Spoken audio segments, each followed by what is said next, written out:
नमस्कार दोस्तों, कैसे हैं आप सब लोग। मैं आज आपके लिए एक नई वीडियो लेके आया हूं दोस्तों। पिछली वीडियो में मैंने आपको आदर्श प्रश्न पत्र सेट 3 के पार्ट 1 करवा दिया। आज पार्ट 2 कराएंगे हम इसका। हम लोग पढ़ रहे हैं दोस्तों परीक्षा अध्ययन 2023 की क्लास 10th। ये विज्ञान की परीक्षा अध्ययन दोस्तों 2023 की नया बैच है दोस्तों। आज हम आदर्श प्रश्न पत्र सेट 3 करेंगे। पिछली वीडियो में दोस्तों मैंने आपको प्रश्न 4 तक करवा दिया है। उस वीडियो का लिंक इस वीडियो के डिस्क्रिप्शन में दिया हुआ है। और आज हम प्रश्न 5 से स्टार्ट करेंगे दोस्तों। तो चलिए दोस्तों पढ़ाई चालू करते हैं। वीडियो अच्छा लगे तो वीडियो को लाइक कर दिया, चैनल को सब्सक्राइब कर लीजिएगा और बेल आइकन को क्लिक कर दीजिएगा ताकि हमारी हर नोटिफिकेशन आप तक ज़रूर पहुँच जाए। तो चलिए दोस्तों वीडियो शुरू करते हैं। प्रश्न 5 से स्टार्ट करते हैं हम। और आपको कोई भी प्रॉब्लम हो तो मुझे कमेंट बॉक्स में कमेंट ज़रूर करें दोस्तों। प्रश्न 5 है इसका, हम वाहनों में उत्तल दर्पण को पश्च दृश्य दर्पण के रूप में वरीयता क्यों देते हैं। तो इसका उत्तर है, हम वाहनों में उत्तल दर्पण को पश्च दृश्य दर्पण के रूप में वरीयता देते हैं क्योंकि इससे ये सदैव सीधा तथा छोटा प्रतिबिंब बनाते हैं तथा इनका दृष्टि क्षेत्र बहुत अधिक होता है, इसलिए इससे पीछे का पूरा दृश्य ड्राइवर को दिखाई देता है। इसका अथवा का प्रश्न है दोस्तों, किसी लेंस की एक डायोप्टर क्षमता को परिभाषित कीजिए। इसका उत्तर है, लेंस की एक डायोप्टर क्षमता जब किसी अभिसारी द्विउत्तल लेंस की फोकस दूरी 1 मीटर हो तो उसकी लेंस क्षमता 1 डायोप्टर होगी। अर्थात किसी लेंस की एक डायोप्टर क्षमता उस द्विउत्तल लेंस की क्षमता के बराबर है जिसकी फोकस दूरी 1 मीटर है। प्रश्न 6 है, अवतल दर्पण के कोई 2 उपयोग दीजिए। तो इसका उत्तर है, अवतल दर्पण के कोई दर्पण के उपयोग। तो इसका पहला है, परवलयाकार अवतल दर्पण को टार्च, सर्च लाइट तथा वाहनों के अग्रदीपों में शक्तिशाली समांतर किरण पुंज प्राप्त करने के लिए प्रयोग किए जाते हैं। दूसरा इसका नाक, कान, गला, दांत एवं आँख का परीक्षण करने के लिए चिकित्सकों द्वारा प्रयोग किए जाते हैं। इसका अथवा का प्रश्न है, अपवर्तनांक से आप क्या समझते हैं। तो इसका उत्तर है, अपवर्तनांक एक माध्यम के सापेक्ष दूसरे माध्यम का अपवर्तनांक पहले माध्यम से प्रकाश की चाल एवं दूसरे माध्यम के प्रकाश की चाल के अनुपात के बराबर होता है। इस अनुपात को अपवर्तनांक अथवा सापेक्ष अपवर्तनांक कहते हैं। जैसे n बराबर 21 बराबर माध्यम 1 में प्रकाश की चाल v1, माध्यम 2 में प्रकाश की चाल v2। प्रश्न नंबर 7 है, दृष्टि धारा के 3 स्रोतों के नाम लिखिए। तो इसका उत्तर है, दृष्टि धारा के स्रोत। पहला है दृष्टि धारा जनित्र, दूसरा रासायनिक विद्युत सेल बैटरी, तीसरा है विद्युत सेल आदि, सौर विद्युत सेल आदि। अब इसका अथवा प्रश्न है, विद्युत जनित्र का सिद्धांत लिखिए। तो इसका उत्तर है, विद्युत जनित्र का सिद्धांत। विद्युत जनित्र का सिद्धांत विद्युत चुंबकीय प्रेरण की परिघटना पर आधारित है, जिसके अनुसार चुंबकीय क्षेत्र में घूर्णन करती कुंडली से प्रेरित विद्युत धारा प्रभावित होती है, जिसकी दिशा फ्लेमिंग के दाएं हाथ के नियमों पर आधारित है तथा इससे यांत्रिक ऊर्जा को विद्युत ऊर्जा में परिवर्तित किया जा सकता है। प्रश्न नंबर 8 है इसका, चुंबकीय क्षेत्र रेखाओं के कोई 3 गुण लिखिए। तो इसका उत्तर है, चुंबकीय क्षेत्र रेखाओं के गुण। एक, चुंबकीय क्षेत्र में चुंबकीय क्षेत्र रेखाएं चिकने वक्र होते हैं जो परस्पर कभी प्रतिच्छेद नहीं करते। दूसरा है इसका, ये रेखाएं चुंबक के बाहर उत्तरी ध्रुव से दक्षिणी ध्रुव की ओर तथा चुंबक के अंदर दक्षिणी ध्रुव से उत्तरी ध्रुव की ओर होती है। तीसरा है, अधिक प्रबलता वाले चुंबकीय क्षेत्र में ये क्षेत्र रेखाएं पास पास तथा कम प्रबलता वाले क्षेत्र में दूर दूर होती है। अगला प्रश्न है, दक्षिण हस्त बाएं हाथ अंगुष्ठ नियम क्या है, लिखिए। तो इसका उत्तर है, दक्षिण हस्त अंगुष्ठ नियम।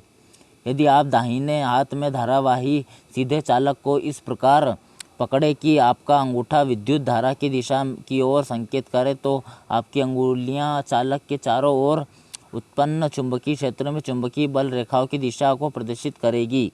जैसे ये इसका एग्जाम्पल दिया हुआ है दोस्तों, आप ये देख लीजिए, विद्युत धारा, चुंबकीय क्षेत्र। अगला पढ़ेंगे दोस्तों। प्रश्न 9 है, लोहे को जंग से बचाने के लिए 2 तरीके बताइए। तो उत्तर है इसका, लोहे को जंग से बचाने के 2 तरीके। पहला, यश दलेपन, लोहे पर जस्त की परत चढ़ा देते हैं। दूसरा है क्रोमियम लेपन, लोहे पर क्रोमियम की परत चढ़ा देते हैं। उभयधर्मी ऑक्साइड क्या होते हैं? 2 उभयधर्मी ऑक्साइडों के उदाहरण दीजिए। तो इसका उत्तर है उभयधर्मी ऑक्साइड। जो ऑक्साइड अम्लीय एवं क्षारकी दोनों गुणों को प्रदर्शित करते हैं वे उभयधर्मी ऑक्साइड कहलाते हैं। अथवा जो ऑक्साइड अम्लों एवं क्षारों दोनों से अभिक्रिया करके लवण एवं जल बनाते हैं वे उभयधर्मी ऑक्साइड कहलाते हैं। जैसे उदाहरण में दिया हुआ है, पहला एल्यूमिनियम ऑक्साइड A1A12O3, ये Al2O3 है दोस्तों। दूसरा है जिंक ऑक्साइड ZnO। अगला पढ़ेंगे। प्रश्न नंबर 10 है, अंड के निषेचन न होने की स्थिति में गर्भाशय में क्या परिवर्तन दिखाई देते हैं? तो इसका उत्तर है जब अंड का निषेचन नहीं होता तो भावी भ्रूण के पोषण हेतु जमा की गई मोटी मांसल एवं स्पंजी परत का गर्भाशय की दीवार से क्षरण होने लगता है और वह रक्त एवं म्यूकस के रूप में योनि मार्ग से निष्कासित होती है। इसका अथवा का क्वेश्चन है, अलैंगिक जनन की अपेक्षा लैंगिक जनन के क्या लाभ हैं? तो इसका उत्तर है लैंगिक जनन के लाभ महत्व अलैंगिक जनन की अपेक्षा। पहला इसका लैंगिक जनन में संतति में नए गुणों के विकास की संभावना होती है जो अलैंगिक जनन में नहीं। दूसरा है इसका नवीन संतति में विभिन्नता का विकास होता है जो अलैंगिक जनन में नहीं। लैंगिक जनन के फलस्वरूप उत्पन्न विभिन्नताएं उस स्पीशीज के अस्तित्व को बनाए रखने में सहायता होती है जो अलैंगिक जनन में स्तंभ नहीं है। अतः अलैंगिक जनन की अपेक्षा लैंगिक जनन के अनेक लाभ हैं।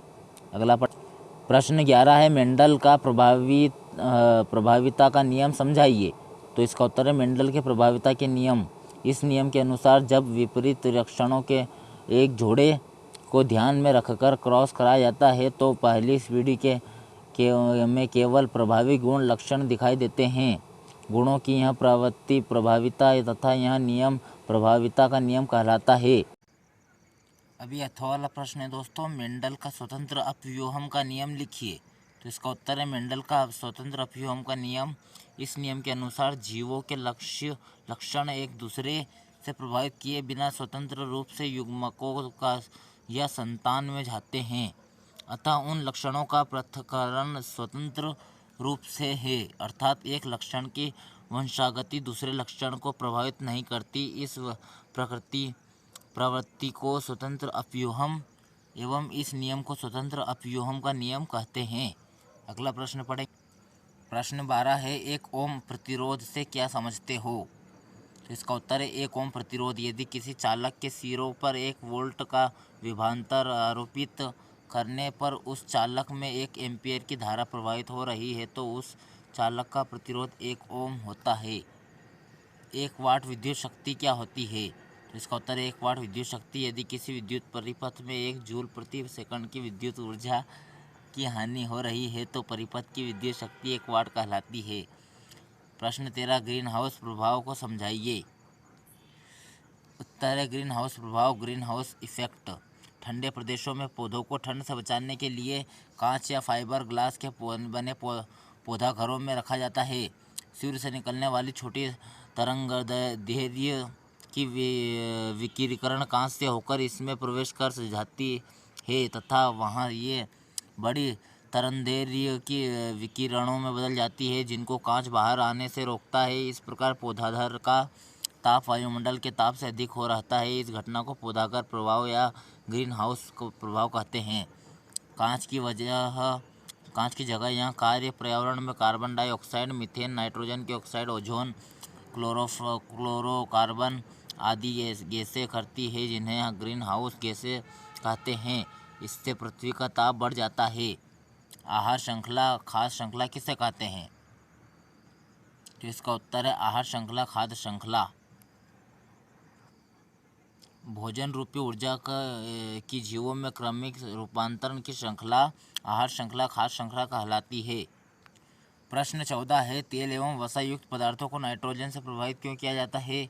तो इसका उत्तर है तेल एवं वसा युक्त खाद्य सामग्री वायु या ऑक्सीजन के संपर्क में अधिक समय तक रहने पर उपचयित होकर अपना स्वाद एवं गंध बदलकर विकृतगंधी हो जाते हैं, इसलिए इन्हें नाइट्रोजन गैस जैसे कम सक्रिय गैसों से प्रभावित किया जाता है। विकृतगंधिता को उदाहरण सहित समझाइए। तो इसका उत्तर है विकृतगंधिता तेल या वसा युक्त खाद्य पदार्थ उपचयित होकर अपना स्वाद एवं गंध को बदल देते हैं। यह घटना विकृतगंधिता कहलाती है। उदाहरण है इसका तेल या वसा में तले हुए खाद्य पदार्थ एवं नमकीन, चिप्स आदि लंबे समय तक रखने पर उनका स्वाद एवं गंध अप्रिय हो जाती है। अगला प्रश्न 15 स्टिकरण अभिक्रियाएं किन्हें कहते हैं? उत्तर है स्टिकरण अभिक्रियाएं कार्बनिक अम्ल एवं एल्कोहल भी अभिक्रिया के फलस्वरूप जल के अतिरिक्त बनने वाले पदार्थ एस्टर कहलाते हैं तथा उनके बनने की यह अभिक्रिया एस्टिकरण अभिक्रिया कहलाती है। किण्वन से आप क्या समझते हैं? तो इसका उत्तर किण्वन एंजाइम की उपस्थिति में होने वाली जैव रासायनिक अभिक्रिया किण्वन कहलाती है। दूसरे शब्दों में वे रासायनिक अभिक्रियाएं जिनमें जटिल कार्बनिक यौगिक एंजाइम की उपस्थिति में धीरे धीरे कार्बनिक यौगिकों में अपघटित होते हैं, किण्वन कहलाती है। प्रश्न 16 है भोजन के पाचन में लार की क्या भूमिका है? तो इसका उत्तर है मुंह में स्थित लार ग्रंथियों से लार निकलकर चबाए हुए भोजन में मिलकर इसे चिकना तथा लसलसा बना देती है, जिससे यह भोजन नली में आसानी से फिसल सकता है। इससे अधिक महत्वपूर्ण यह है कि लार में उपस्थित एंजाइम एमाइलेज एंड मंड के जटिल अणुओं को शर्करा में घटित कर देती है, जो मंड की अपेक्षा काफ़ी सरल अणु के होते हैं। इस तरह लार भोजन के पाचन में अहम भूमिका निभाती है। जाइलम तथा फ्लोएम में पदार्थों के वहन में क्या अंतर है? तो इसका उत्तर है जाइलम पादपों में जड़ों द्वारा मृदा से अवशोषित जल एवं खनिजों को पत्तियों तथा पहुँचाने के लिए वह करते हैं, जबकि फ्लोएम पत्तियों द्वारा निर्मित खाद्य पदार्थों को पादप के विभिन्न भागों में तक पहुँचाने के लिए वहन करते हैं। प्रश्न नंबर 17 है निम्नलिखित क्रियाओं को संतुलित कीजिए तथा अभिक्रियाओं का प्रकार बताइए। ए में पहला है MgS plus Cl2G MgCl2S। S मतलब सोडियम, G मतलब गैस। बी है HgOS मतलब सोडियम ऊष्मा, Hg हेल प्लस O2G गैस। सी है इसका N sodium plus S sodium पिघलना संगलन Na2S सोडियम। तो इसका उत्तर है ए का संतुलित संयोजन अभिक्रिया। 2HgOS ऊष्मा 2HgL प्लस O2G अभिक्रिया ऊष्मीय अपघटन अभिक्रिया। तो इसका है 2NaS प्लस SS। S मतलब सोडियम पिघलना संलग्न Na2SS। अब इसका अथवा का प्रश्न है निम्न रासायनिक अभिक्रियाओं को संतुलित कीजिए तथा अभिक्रियाओं का प्रकार बताइए। तो ए है TiCi4L plus MgS TiS plus MgCi2S। B है CaOS plus SiO2S CaSiO3G। C है इसका H2O2L UV किरण H2OL प्लस O2S। डी है इसका TiCi4L plus 2MgS TiS plus 2MgCi2S अभिक्रिया विस्थापन अभिक्रिया। तो ई है इसका संतुलित संयोजन अभिक्रिया।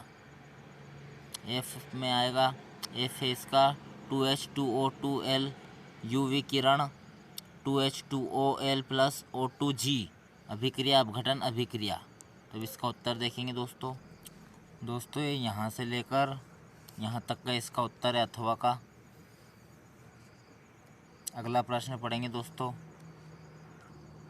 प्रश्न 18 प्रतिवर्ती चाप का नामांकित चित्र बनाइए। तो इसका उत्तर प्रतिवर्ती चाप का नामांकित चित्र, ये प्रतिवर्ती चाप का चित्र है दोस्तों, इसे आप नोट कर लीजिएगा। अगला प्रश्न पढ़ते हैं। प्रतिवर्ती क्रियाविधि का वर्णन कीजिए। उत्तर प्रतिवर्ती क्रियाविधि प्रोसेस ऑफ रिफ्लेक्स एक्शन। प्रतिवर्ती क्रिया में मेरुरज्जु स्पाइनल कॉर्ड भाग लेती है, जबकि मस्तिष्क का इसमें कोई कार्य नहीं होता। मनुष्य की इच्छा के बिना ये क्रियाएं बाहरी उद्दीपनों के फलस्वरूप होती है। जैसे कि जब हम किसी गर्म वस्तु को छूते हैं तो एक अपना हाथ हटा लेते हैं। इस प्रकार संवेदनाओं को संवेदी अंगों सेंसोरी और जेन से संवेदी तंत्रिकाओं सेंसोरी न्यूरॉन्स के माध्यम से मेरुरज्जु तक पहुंचा दिया जाता है। यह संकेत या प्रेरणा सुषुम्ना में पाए जाने वाले संवेदी तंतुओं में से होकर पृष्ठीय मूल्य के द्वारा सुषुम्ना तक पहुंचती है तथा साइटोन के एक्सोन सूक्ष्मों के धूसर द्रव में इन्हें ले जाते हैं। धूसर द्रव में से प्रेरणा या संवेदना चालक तंत्रिका में पहुंचती है। चालक तंत्रिका सुषुम्ना तंत्रिका से आधारित मूल से निकलकर पेशियों में जाकर विभाजित हो जाती है। पेशी प्रेरणा या उद्दीपन के अनुसार कार्य करती है। यहाँ अतः हाथ उठ जाता है। प्रश्न 19 से प्रिज्म से प्रकाश के अपवर्तनांक का नामांकित चित्र बनाइए। इसका उत्तर प्रिज्म से प्रकाश का अपवर्तनांक। ये चित्र बना हुआ दोस्तों, आप भी नोट कर लीजिएगा। पी ही है आपतित किरण, इसका अपतन कोण है ये। ईएफ में अपवर्तित किरण, ये इसका एलआर अपवर्तन कोण है। एफएस में निर्गत किरण, जेडी निर्गम कोण है ये। जेडए में प्रिज्म कोण, जेडी में विचलन कोण है ये। इसका अथवा का प्रश्न है कोलाइड विलयन में प्रकाश के प्रकीर्णन का किरण आरेख बनाइए। इसका उत्तर है कोलाइड विलयन में प्रकाश का प्रकीर्णन। ये बना रखा है हमने दोस्तों ये नहीं है चित्र इसका, सिर्फ ये है, इतना। प्रश्न 20 से पौधों की वृद्धि में मृदा की क्या भूमिका है, समझाइए। इसका उत्तर है पौधों की वृद्धि में मृदा की आवश्यकता। मृदा में अनेक खनिज होते हैं तथा जल के अधिशोषण की क्षमता होती है। पौधों की जड़ों द्वारा जल एवं खनिजों का अवशोषण करके पौधों के ऊपरी भाग पत्तियां तक उनका संवहन कर दिया जाता है। मृदा जड़ की कोशिकाओं को श्वसन के लिए ऑक्सीजन उपलब्ध कराती है। पत्तियां जड़ों द्वारा अवशोषित जल एवं वायुमंडलीय कार्बन डाइऑक्साइड का सौर प्रकाश तथा क्लोरोफिल की उपस्थिति में प्रकाश संश्लेषण द्वारा कार्बोहाइड्रेट का निर्माण करते हैं, जिससे पौधों को पोषण मिलता है। खनिज विभिन्न प्रकार से पौधों की वृद्धि में सहायता होते हैं। नाइट्रोजन से विभिन्न प्रकार के प्रोटीन बनते हैं जो पौधों की नवीन कोशिकाओं एवं हार्मोन का निर्माण करती है, जो पौधों की वृद्धि एवं फलने फूलने के लिए अति आवश्यक होते हैं। यह सहजीविता में सहयोग देती है। इस प्रकार मृदा पौधों की वृद्धि में महत्वपूर्ण भूमिका निभाती है। इसके अतिरिक्त मृदा पौधों को अपने अंदर साधे रहती है। इसका अगला प्रश्न है ग्लूकोज के ऑक्सीकरण के विभिन्न जीवों में ऊर्जा प्राप्त करने के पथ क्या है। तो इसका उत्तर ग्लूकोज के ऑक्सीकरण से विभिन्न जीवों में ऊर्जा प्राप्त करने के निम्न पथ। ये पथ दिया हुआ है दोस्तों, पूरा पैराग्राफ बना हुआ है। जैसे कि ऑक्सीजन की अनुपस्थिति यीस्ट में एंथेनॉल प्लस कार्बन डाइऑक्साइड प्लस ऊर्जा टू 2 कार्बन अणु, ग्लूकोज 6 कार्बन अणु कोशिका द्रव में, पाइरूवेट 3 कार्बन अणु प्लस ऊर्जा, ऑक्सीजन की कमी हमारी पेशी कोशिकाओं में, लैक्टिक अम्ल प्लस ऊर्जा 3 कार्बन अणु, ऑक्सीजन की उपस्थिति माइटोकॉन्ड्रिया में, कार्बन डाइऑक्साइड प्लस जल प्लस ऊर्जा। प्रश्न 21 से साबुन एवं अपमार्जक में अंतर लिखिए कोई 4। इसका उत्तर है साबुन एवं अपमार्जक में अंतर। ये साबुन और ये अपमार्जक। तो इसका पहला है साबुन वसा अम्लों के उच्च सोडियम या पोटेशियम लवण होते हैं। अपमार्जन एराइल या कोल्डाइल अम्लों की लंबी श्रृंखला वाले सोडियम लवण होते हैं। साबुन जल में उपस्थित Ca एवं Mg के लवणों के साथ अविलेय पदार्थों बनाते हैं। अपमार्जक जल एवं उपस्थिति Ca एवं Mg लवणों के साथ अविलेय पदार्थ नहीं बनाते हैं। साबुन कठोर जल के साथ अच्छा झाग नहीं देते हैं। अपमार्जक कठोर जल के साथ अच्छा झाग देते हैं। साबुन सामान्यतः कपड़े धोने के लिए अधिक उपयुक्त नहीं होते हैं। अपमार्जक सामान्य कपड़ों के लिए की धुलाई के लिए ही निर्मित किए जाते हैं। इसका अथवा का प्रश्न है, प्रथम 4 हाइड्रोकार्बनों के नाम, सूत्र एवं संरचना सूत्र लिखिए। हाइड्रोकार्बनों के नाम, सूत्र एवं संरचना सूत्र। हाइड्रोकार्बन सूत्र संरचना तो हमने लिख दिया है दोस्तों, आप नोट कर लीजिएगा। मेथेन का CH4 है, एंथेल का C2H6, एथीन C2H4, एंथाइड C2H2। तो इनकी संरचना यहाँ पे दी हुई है। अगला पढ़ेंगे। प्रश्न 22 है, प्रयोगशाला में हाइड्रोजन गैस बनाते समय एक परख नली में दानेदार जिंक लेकर उसमें तनु सल्फ्यूरिक अम्ल डाला जाता है तो हाइड्रोजन गैस बुलबुलों के साथ निकलती है। निम्न परिवर्तित करने पर क्या होगा? ए है, दानेदार जिंक के स्थान पर जिंक पाउडर लिया जाए। बी है, तनु सल्फ्यूरिक अम्ल की जगह तनु हाइड्रोक्लोरिक अम्ल लिया जाए। सी है, जिंक के स्थान पर तांबे की छीलन ली जाए। डी है, तनु सल्फ्यूरिक अम्ल के स्थान पर सोडियम हाइड्रोक्साइड लेकर परख नली को गर्म किया जाए। तो इसका उत्तर देखते हैं दोस्तों।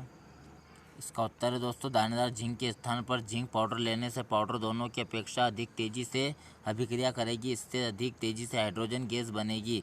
बी है, तनु सल्फ्यूरिक अम्ल के स्थान पर तनु हाइड्रोक्लोरिक अम्ल लेने पर अभिक्रिया पूर्ववत रहेगी तथा समान मात्रा में हाइड्रोजन गैस बनेगी। सी है, कॉपर की छीलन तनु सल्फ्यूरिक अम्ल से अभिक्रिया करके हाइड्रोजन विस्थापित नहीं करेगा, इस कारण इस अवस्था में हाइड्रोजन गैस नहीं बनेगी। डी है, जब तनु सल्फ्यूरिक अम्ल के स्थान पर सोडियम हाइड्रोक्साइड लेकर गर्म किया जाता है तो वह जिंक से अभिक्रिया करके हाइड्रोजन गैस देता है, इसलिए हाइड्रोजन से गैस निकलेगी। Gn+2NaOH गर्म करने पर Na2ZnO+H2 सोडियम जिंकेट। अब इसका अथवा का प्रश्न दोस्तों, निम्नलिखित अभिक्रियाओं के लिए पहले शब्द समीकरण लिखिए। पहला, तनु सल्फ्यूरिक अम्ल दानेदार जिंक के साथ अभिक्रिया करता है। बी है, तनु हाइड्रोक्लोरिक अम्ल मैग्नीशियम पट्टी के साथ अभिक्रिया करता है। सी है, तनु सल्फ्यूरिक अम्ल एल्यूमिनियम चूर्ण के साथ अभिक्रिया करता है। डी है, तनु हाइड्रोक्लोरिक अम्ल लोह चूर्ण के साथ अभिक्रिया करता है। तो इसका उत्तर शब्द समीकरण में है। पहला, जिंक दानेदार प्लस सल्फ्यूरिक अम्ल तनु zinc sulphate plus hydrogen gas. B है, हाइड्रोक्लोरिक अम्ल तनु प्लस मैग्नीशियम पट्टी magnesium chloride plus hydrogen. C है, एल्यूमिनियम चूर्ण प्लस सल्फ्यूरिक अम्ल तनु aluminium sulphate plus hydrogen. D है, लोह रेतन प्लस हाइड्रोक्लोरिक अम्ल तनु आयरन क्लोराइड प्लस हाइड्रोजन। संतुलित समीकरण। ए है, ZnS का मतलब सोडियम प्लस दिल H2SO4 दिल ZnSO4Aq plus H2 head. B है, इसका MgS प्लस 2HCl दिल MgCl2Aq plus H2 head. 2AlS plus 3H2SO4 दिल 8Al2SO4 3Aq plus 3H2। FeS plus 2HCl दिल FeSi2Aq प्लस H2। तो चलिए दोस्तों, आज की वीडियो ख़त्म हुई यहीं पर। हमने सभी क्वेश्चन आंसर कर लिए। इसके 22 प्रश्न उत्तर हमने कर लिए हैं। अब अगली वीडियो में हम आपको इसका आदर्श प्रश्न पत्र सेट 4 पढ़ा देंगे। और जो वीडियो अच्छा लगे तो वीडियो को लाइक कर दिया दोस्तों, चैनल को सब्सक्राइब कर लीजिएगा और बेल आइकन को क्लिक कर दीजिएगा ताकि हमारे हर नोटिफिकेशन आप तक जरूर पहुंच जाए। और आपको पढ़ने में कोई प्रॉब्लम आती हो तो हमें कमेंट बॉक्स में कमेंट जरूर करें, मैं आपको जवाब भेजूँगा। और इसके बाद हम मैथ्स का बैच स्टार्ट करेंगे दोस्तों। ये ख़त्म करने के बाद हम इसमें प्रश्न पत्र आदर्श प्रश्न पत्र सेट 4 तक करवाने के बाद मैं आपको इसके आगे के 4 इयर्स के क्वेश्चन आंसर करवाऊँगा साइंस के। उसके बाद हम मैथ्स पढ़ेंगे दोस्तों। तो चलिए दोस्तों, वीडियो अच्छा लगे तो वीडियो को लाइक कर दीजिएगा। अलविदा लेते हैं। जय हिंद, जय भारत, वंदे मातरम। है अर्ज़ ये दीवाने की, जहाँ भोर सुहानी देखी, एक रोज वही मेरी शाम हो। करे जो जमाना, माटी पे मर मिट जाना, जिक्र में शामिल मेरा नाम हो। ओ देश मेरे तेरी शान पे सदके, कोई धन है क्या तेरी धूल से बढ़ के, तेरी धूप से रोशन, तेरी हवा पे जिंदा, तू बाग है मेरा, मैं